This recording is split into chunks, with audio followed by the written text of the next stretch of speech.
responsable de la stratégie dans la région Europe-Méditerranée de BNP. Alors, je vais parler donc de deux mondes, le monde des banques et le monde des startups. Ce sont deux mondes, il y a quelques années, on pensait que c'était des mondes concurrents. Mais finalement, ça ne l'est pas du tout. Ils sont non seulement pas concurrents, mais en plus, ce sont deux mondes qui coopèrent et qui sont indispensables l'un pour l'autre. Donc, je vais expliquer pourquoi ils ne sont pas concurrents. Ensuite, je vais dire ce que BNP Paribas fait avec les startups. Donc, d'abord, une banque, et je pense que pas mal de gens ici le savent, ce n'est pas une entreprise comme une autre. Une banque ne doit pas faire faillite.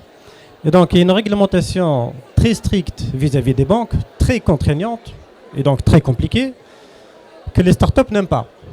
Et donc, il y a aussi des sujets de conformité sur la lutte anti-blanchiment d'argent, sur la lutte contre le financement du terrorisme, etc. Tout ça fait que exercer le métier bancaire est quelque chose de très compliqué. Et donc, les startups évitent d'aller sur ce terrain-là. Et donc, c'est pour ça qu'il y a très peu de fintech qui font le métier bancaire au sens classique, mais elles font simplement quelques services bancaires très pointus. Et donc, c'est pour ça que du coup, chez BNP Paribas, on coopère avec ces gens-là. Ils sont très importants pour nous. Alors, dans plusieurs domaines. Je vais parler de trois thématiques qui intéressent un groupe comme BNP. Bon, d'abord, le premier thème, c'est évidemment les services bancaires en eux-mêmes, donc les fintech. On peut penser, on est intéressé par des sujets d'entrée en relation, par exemple tout ce qui est numérisation de documents, la recherche de news sur ce qu'on appelle le KYC, le Know Your Customer. Ça peut être aussi le scoring, en passant par les thématiques classiques de paiement et notamment de paiement fractionné. BNP a investi dans une fintech en 2022 qui s'appelle Floa dans le paiement fractionné.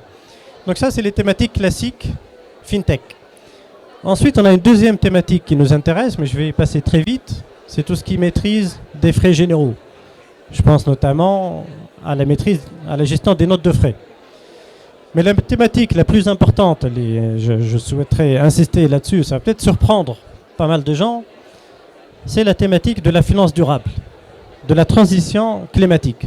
C'est quelque chose de très important pour un groupe comme BNP Paribas et on est très légitime pour en parler. Je rappelle l'année dernière, le magazine Euromoney, qui est un magazine très réputé dans le monde bancaire, a décerné à BNP Paribas le prix, enfin non seulement le prix de la meilleure banque au monde, mais le prix de la meilleure banque au monde de la finance durable. C'est très important. Et en 2024, donc il y a quelques jours, le même magazine Euromoney a aussi décerné à BNP Paribas le prix de la meilleure banque au monde dans la finance inclusive. Donc ces deux thématiques, finance durable et finance inclusive, sont deux thèmes très importants pour un groupe comme BNP. Or, ce n'est pas notre cœur de métier. Nous sommes des banquiers, on a mis en place des équipes qui travaillent sur l'ESG de manière générale, mais les thématiques de décarbonation, etc., ce n'est pas notre cœur de métier. Donc c'est pour ça qu'on fait appel à des green tech, à des startups qui font ce type de travaux. Alors, concrètement, de quoi il s'agit? Ça peut être des sujets de mesure de carbone, de consommation de carbone, des startups qui travaillent sur l'optimisation de la consommation énergétique, des startups qui travaillent sur la maîtrise de la consommation de l'eau. Et ça, c'est quelque chose sur lequel on travaille dans la zone Maghreb, Maghreb, Zaïre, Tunis. Ce sont des pays qui souffrent d'un stress hydrique. Et ça peut être aussi des sujets très pointus. C'est ce qu'on fait par exemple en Pologne sur la transformation de l'agriculture en ce qu'on appelle l'agriculture régénérative, qui capte mieux le CO2 et qui permet de générer des crédits carbone.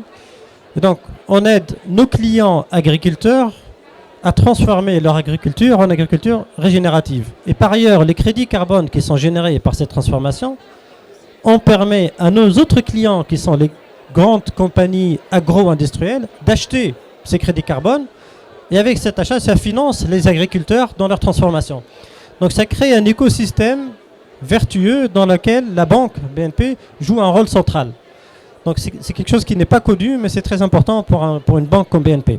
Je finis juste sur un sondage qu'on a fait récemment en Europe, un sondage dans plusieurs pays européens qui nous a montré deux choses.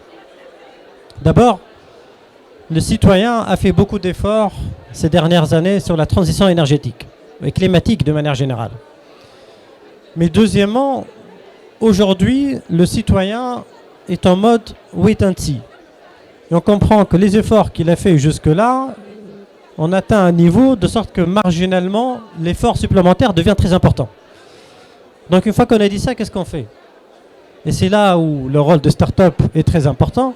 Il faut faciliter la transition climatique aux citoyens par des mécanismes innovants. Ça, c'est le rôle des start-up.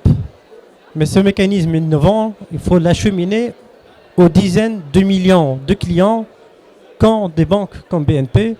Et ça, c'est notre rôle. En tout cas, c'est notre conviction et c'est ce qu'on cherche à faire. C'est notre motivation pour les prochaines années. Merci. ميرسي بوكو يعطيك الصحة سي سيف. جوست ميساج أخير معناتها اليوم كما قلت أنت بديت بالكلمة نتاعك اللي البنكة والستارت اب اليوم نلقاهم فرد بلاصة. شو الميساج اللي تحب توصلوا للستارت اب؟ شو تحب تقول لهم؟